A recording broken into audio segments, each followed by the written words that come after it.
बहुत अहम अब गुफ्तगू, अब तो बिल्कुल चंद रोज़ की दूरी पर ये फैसला हो जाएगा और ये बात रह गई है कि मौलाना फजलुर रहमान साहब क्या बाकायदा तौर पर अपोजिशन इत्तेहाद का और तहरीक का हिस्सा बनेंगे, या फिर जो गंडापुर साहब ने उनके ऊपर अभी जो हालिया भी जो उनके खिलाफ स्टेटमेंट दिया है उसके ऊपर पार्टी बहरहाल नाला रहेगी। ये सिर्फ अपोजिशन इत्तेहाद की बात नहीं है, बल्कि ये आगे इस सेंस में जाती है क्योंकि खैबर पख्तूनख्वा में बिलखुसूस, वैसे तो अक्रॉस पाकिस्तान तमाम लोग ये बात करते हैं कि मसला है और दहशतगर्दी की इंसर्जेंस बहुत वाज़ेह तौर पर नज़र आ रही है, but primarily about Khyber Pakhtunkhwa ये मामला ज़ाहिर है वहाँ पर ज़्यादा इंटेंस है, ज़्यादा सिवियर है। आज मौलाना फजलुर रहमान साहब भी खासे गम गुस्से में नज़र आए जब उन्होंने बाकायदा दौरा किया और जो मौलाना हाजी उल हक हैं उनकी शहादत और उनकी कंपेनियंस की शहादत के ऊपर उन्होंने बाकायदा बड़ा इजहार अफसोस करते हुए कहा कि ये एक इस पूरी चीज़ के ऊपर सिक्योरिटी अपैरेटस का जो एक रिस्पॉन्स था वो इससे खासा बेहतर हो सकता था। अब इसके ऊपर बात नाजरीन करेंगे क्योंकि केपी गवर्नमेंट ने कुछ TORs मांगे हुए हैं वफाकी हुकूमत से, वो अभी तक वफाकी हुकूमत ने उनको नहीं दिए हैं। वो हैं regarding engagement with Afghan government, और वो कहते हैं कि हम वहाँ पर ये फॉरेन अफेयर्स का या फॉरेन डिप्लोमेसी का फॉरेन ऑफिस का मामला है, हम अपने तौर पर देख रहे हैं क्योंकि ये वफाकी सब्जेक्ट है, ये सूबाई सब्जेक्ट तो है ही नहीं, तो इसमें आपका वहाँ बात करना नहीं बनता। वहीं दूसरी तरफ वो लोग बार बार कोट करते हैं कि अगर पंजाब, सिंध, वो लोग उनके वज़राए आला अगर वहाँ किसी भी तरह से अपने नेबरिंग मुल्क से इंगेज कर सकते हैं तो फिर हम क्यों इंगेज नहीं कर सकते। इस सवाल को भी थोड़ा साथ साथ ही लेकर चलेंगे, और क्योंकि अभी जो ख्वाहिश है वो यही बताई जा रही है कि PTI चाहते हैं कि जो मुश्तरका इजलास होना है पार्लियामेंट का, उसमें उन्होंने एक अपना बाकायदा बड़ा प्लान बना रखा है एहतजाज का, और फिर ईद के बाद भी एहतजाज की जो तैयारियां हैं वो PTI ने तो अपनी तरफ से पूरी ज़ोरों शोर से जारी रखी हुई हैं। लेकिन ये एहतजाज ज़ाहिर है तभी होगा और वो मुश्तरका तभी होगा क्योंकि वैसे तो सिंगल एहतजाज एज अ पार्टी PTI कई एहतजाज कर चुकी है, उस पर खातिर ख्वाह नताइज उनको बिल्कुल नहीं मिले, बल्कि मामला और बिगड़ गया।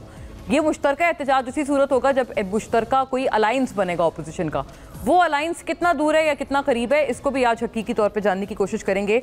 जाहिर है amid the insurgents in terrorism और जो दहशतगर्दी की ये जो कार्रवाइयाँ जो दोबारा एक रिसर्च हुई हैं उसके ऊपर साथ साथ ही बात करेंगे।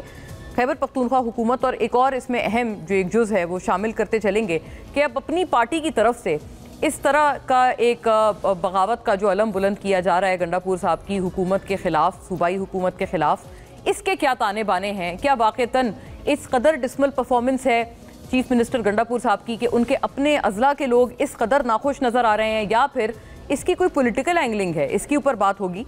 साथ साथ ही इसके खैबर पख्तूनख्वा हुकूमत नाजरीन अपनी ही पार्टी के निशाने पर, और ये वाकई ये जो आज एक चीज़ सरफेस हुई है उस पर PMLN भी उनको बहुत शाबाशियाँ दे रहे हैं, मुबारकबाद दे रहे हैं कि अच्छा किया आपने, ये सारी बातें सच बोला आपने। इसके हवाले से देखते चलिएगा। खैबर पख्तूनख्वा में तहरीक इंसाफ की हुकूमत पर अपनी ही पार्टी के रहनुमाओं और कारकुनान की तनकीद और सूबाई हुकूमत की कारकर्दगी पर अदम का इजहार किया है। ये बेसिकली मामला है, इसको हम साथ लेकर चल रहे हैं। ये आज की बहुत एक की डेवलपमेंट है।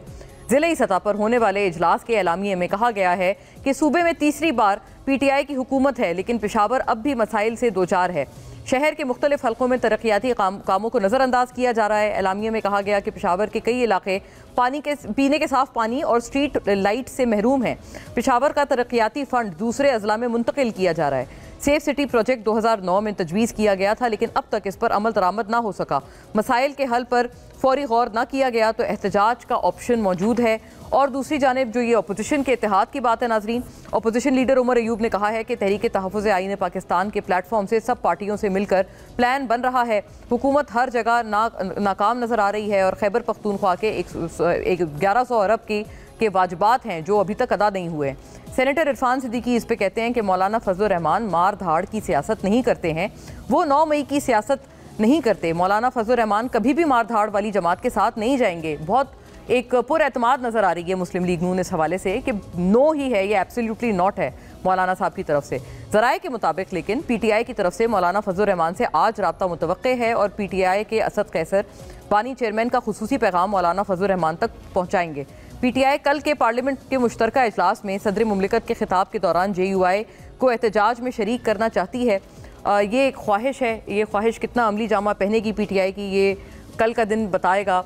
और जाहिर है बहुत की केसेस भी अब मौजूद सुप्रीम कोर्ट और आइनी बेंच के आगे लगे हैं, जिसमें 9 मई के सिविलियंस के ट्रायल के हवाले से भी मामला चल रहा है। और जो 9 मई के केसेस में फौजी अदालतों के हवाले से सिविलियंस का ट्रायल और 9 मई के केसेस में जो कुछ जमानतें हुई हैं, बिलखुसूस पंजाब के PTI की लीडरशिप की, जिसमें आलिया हमजा साहिबा भी शामिल हैं, उनको पंजाब गवर्नमेंट ने चैलेंज किया है।